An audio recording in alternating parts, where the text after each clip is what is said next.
You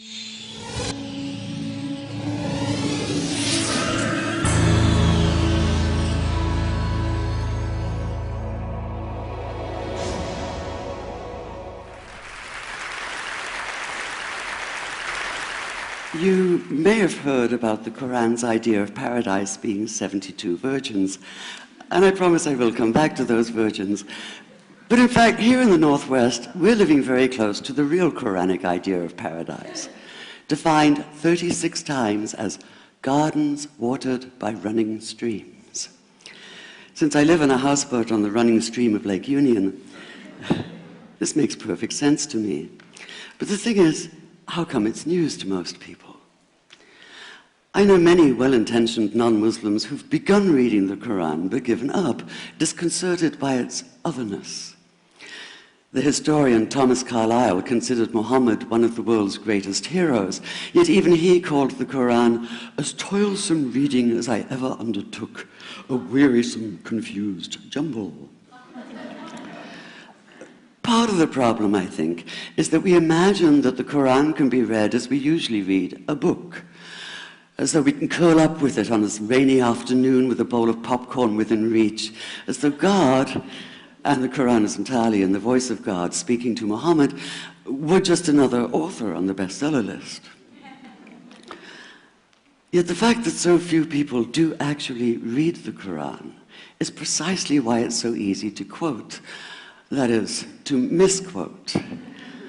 Phrases and snippets taken out of context in what I call the highlighter version, which is the one favored by both Muslim fundamentalists and anti-Muslim Islamophobes.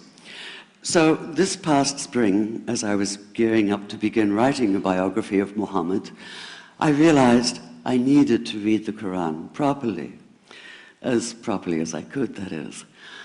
My Arabic's reduced by now to wielding a dictionary, so I took 4 well-known translations and decided to read them side by side, verse by verse, along with a transliteration and the original 7th century Arabic.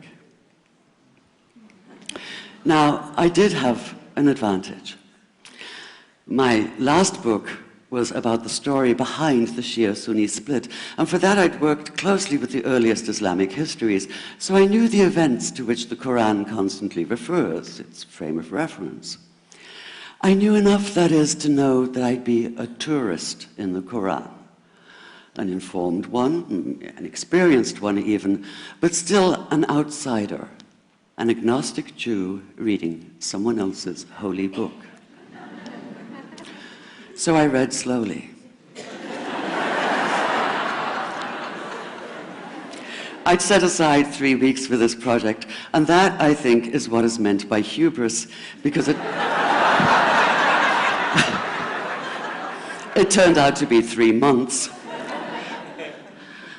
I did resist the temptation to skip to the back where the shorter and more clearly mystical chapters are, but every time I thought I was beginning to get a handle on the Quran, that feeling of, I get it now, it'd slip away overnight, and I'd come back in the morning wondering if I wasn't lost in a strange land. And yet the terrain was very familiar. The Quran declares that it comes to renew the message of the Torah and the Gospels, so 1/3 of it reprises the stories of biblical figures like Abraham, Moses, Joseph, Mary, Jesus. God himself was utterly familiar from his earlier manifestation as Yahweh, jealously insisting on no other gods. The presence of camels, mountains, desert wells and springs took me back to the year I spent wandering the Sinai desert. And then there was the language, the rhythmic cadence of it, reminding me of evenings spent listening to Bedouin elders recite hours-long narrative poems entirely from memory. And I began to grasp why it's said that the Quran is really the Quran, only in Arabic.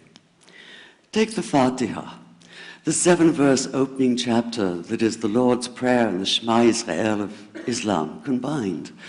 It's just 29 words in Arabic, but anywhere from 65 to 72 in translation. And yet the more you add, the more seems to go missing. The Arabic has an incantatory, almost hypnotic quality that begs to be heard rather than read, felt more than analyzed. It wants to be chanted out loud, to sound its music in the ear and on the tongue. So the Koran in English is a kind of shadow of itself, or as Arthur Arbery called his version, an interpretation. But all is not lost in translation. As the Koran promises, patience is rewarded, and there are many surprises. A degree of environmental awareness, for instance, and of humans as mere stewards of God's creation, unmatched in the Bible. And where the Bible is addressed exclusively to men, using the second and third person masculine, the Koran includes women, talking, for instance, of believing men and believing women, honorable men and honorable women. Or take the infamous verse about killing the unbelievers. Yes, it does say that, but in a very specific context. The anticipated conquest of the sanctuary city of Mecca, where fighting was usually forbidden. And the permission comes hedged about with qualifiers. Not you must kill unbelievers in Mecca, but you are allowed to, but only after a grace period is over. And only if there's no other pact in place. And only if they try to stop you getting to the Kaaba. And only if they attack you first. And even then, God is merciful, forgiveness is supreme, and so, essentially, better if you don't. This was perhaps the biggest surprise.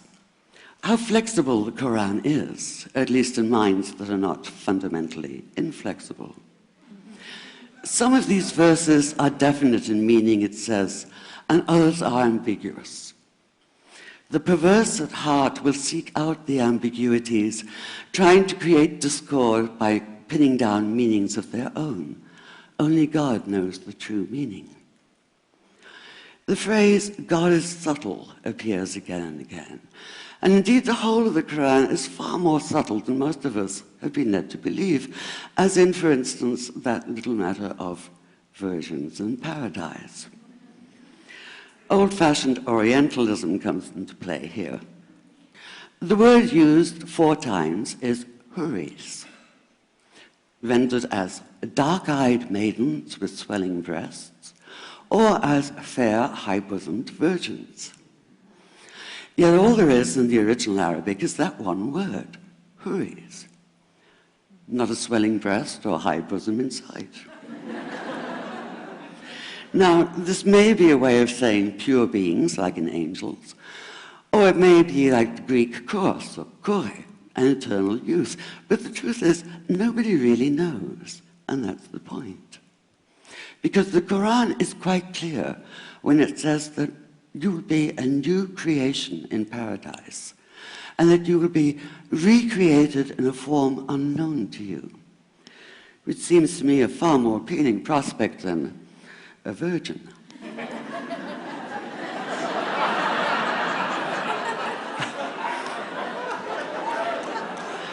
And that number 72 never appears. There are no 72 virgins in the Quran. That idea only came into being 300 years later, and most Islamic scholars see it as the equivalent of people with wings sitting on clouds and strumming harps. Paradise is quite the opposite. It's not virginity, it's fecundity, it's plenty, it's gardens watered by running streams. Thank you.